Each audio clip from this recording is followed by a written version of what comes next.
Ready? Welcome judges, my name is Tania Stacey, but you know that already, and I have been lying a little bit. I'm not actually from Melbourne, but I'm from Mornington, which is an hour outside of Melbourne, so in Australia. Give you some water to quench your thirst. Today I'm going to be preparing a 40-year-old aged Baojong from Wenshaw Baojong from Pingling district in Taiwan.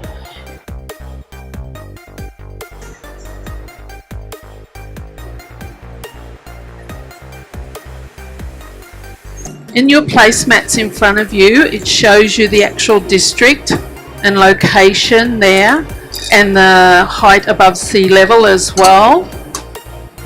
I need to put my glasses on.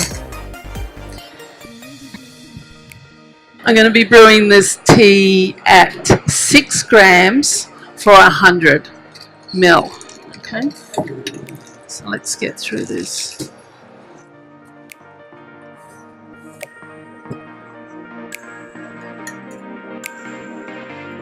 Oops.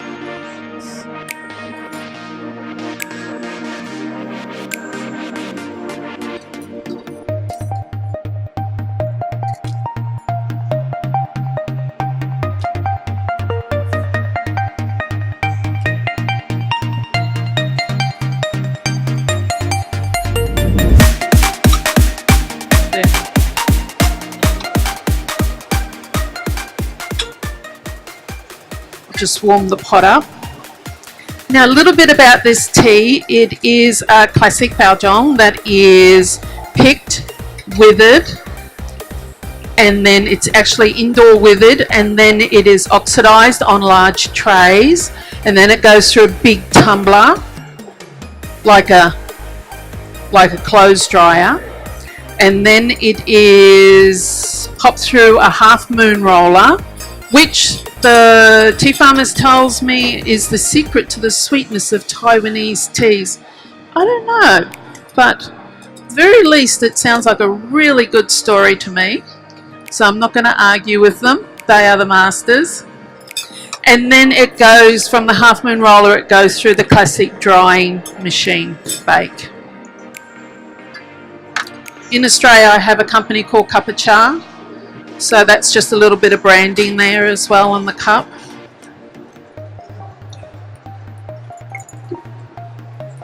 So this tea was put into the big clay pots. It's been kept in the tea factory, and it has never been baked like a lot of aged oolongs can be baked or re-roasted to keep them fresh and to keep the moisture out of them. This one never has, and it's never been rotated either.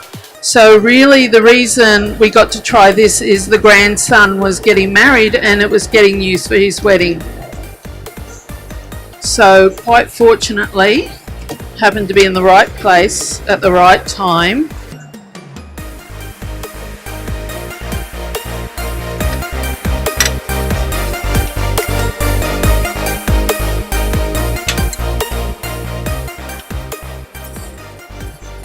I'm going to be doing a quick little 15-second rinse on this, 10-second, 15-second rinse, and that's really only because of the storage of where it's been in the clay pots.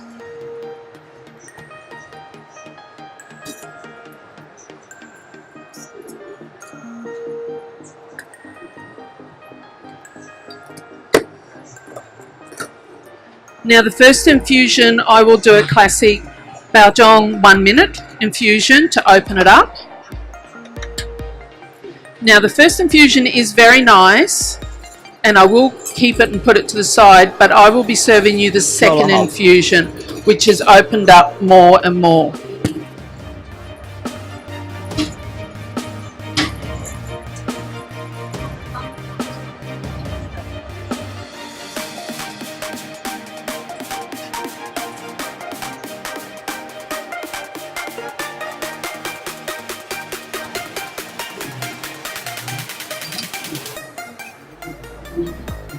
What I'm going to do now is, so I don't get into trouble, let's put some gloves on. Not that it fits very well. I'm just going to put this water in here to the glasses to prepare the glasses for your signature tea drink, which I want it to cool down a little bit. I don't want that to be very hot. Okay. And this is the dry leaf.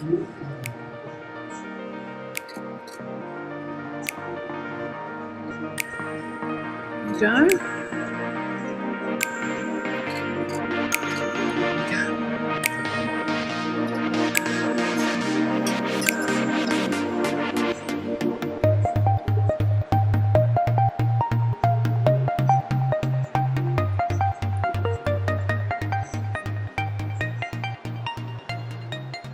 Now this is the first infusion.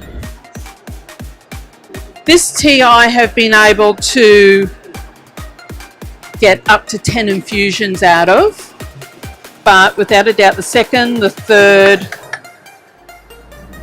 excuse me a minute, the second, the third, the fourth and the fifth are the best.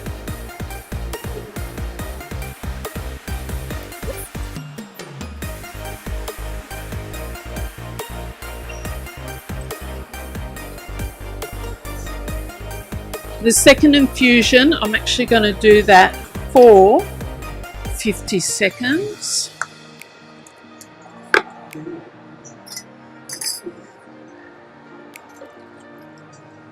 Now, yesterday I kept that for myself, but I didn't end up keeping it for myself.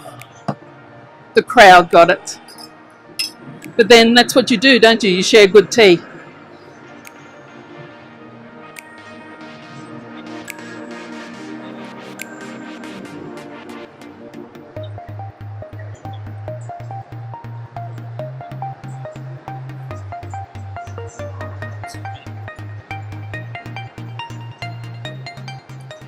Now the history of Baojun in Taiwan, sometimes it's called a Taiwanese green tea, but it actually isn't, because the Baojun is oxidized between 8 to 12%.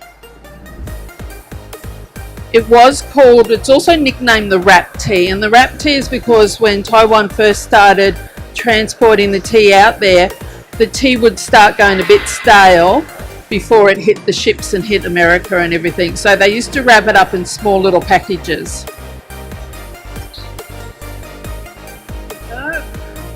Standard tea.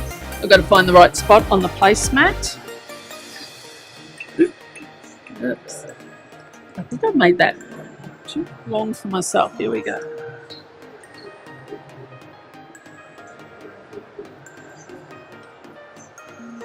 There you go.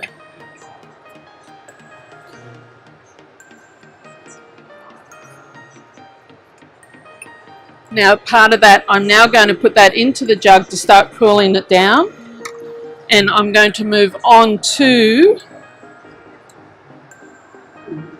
the third infusion.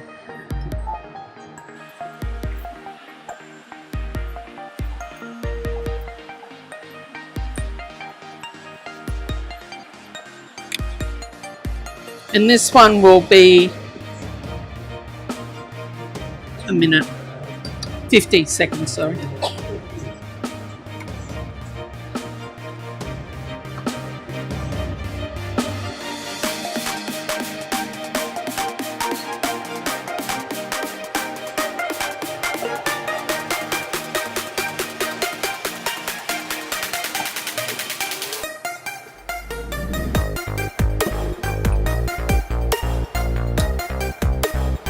So while I'm waiting for that to infuse, I'm now going to get the ingredients ready that are going in it. Oops. No, I won't.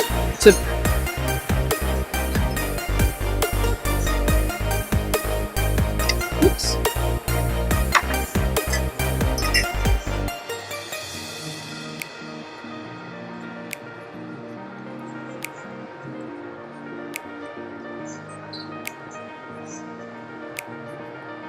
What I found with this particular, oolong is that whilst the classic floral notes have definitely gone, the aging process has brought out a lovely woodiness there, but it's a clean woodiness. Get that cooled down. Now we need to get some beetroot.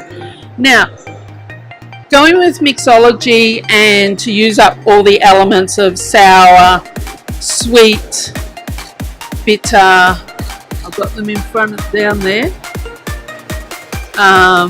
sweet, spicy, sour, that's it. So the beetroot is, oops, a little bit too much. I'm going to put 12 grams of the beetroot in there.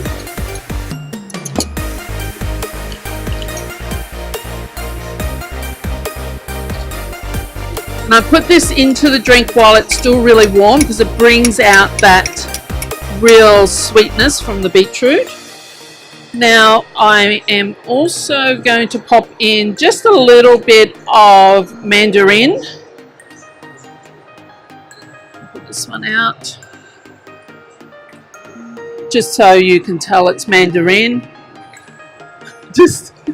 And the mandarin is for that little bit of sourness.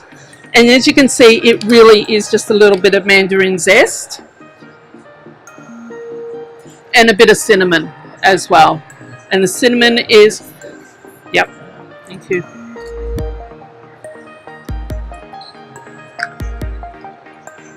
Okay.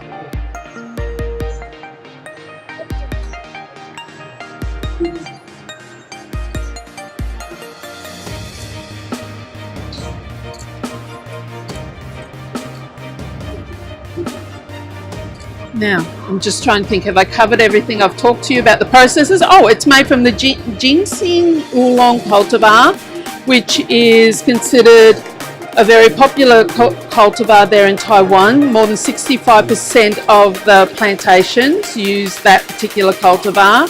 It's one of the original ones they've had for a very long time, and it's because it's a very versatile, tea plant for them, that many different types and varieties of tea can be made from it.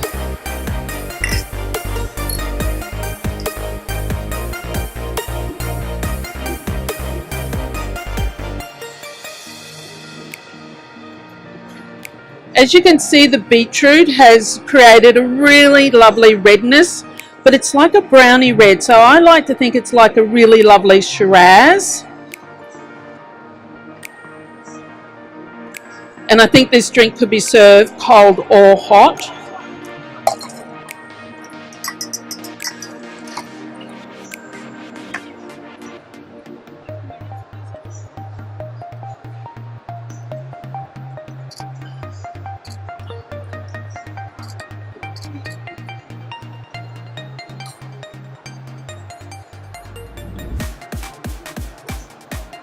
Now the flavour profile you should be looking for is the earthy sweetness of the beetroot complements but doesn't cut out the tea. The citrus just gives that 1 minute. Oh, it's plenty of time. That's good. It's getting nervous then. And the cinnamon is just that little bit of warmth in there, I felt.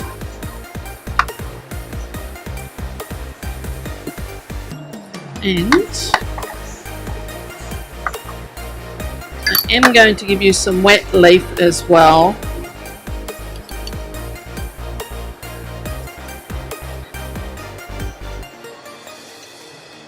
Wet leaf and your drink.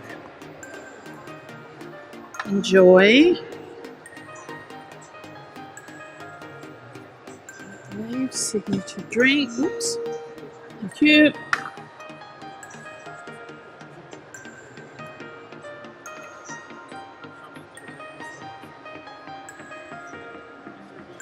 Time.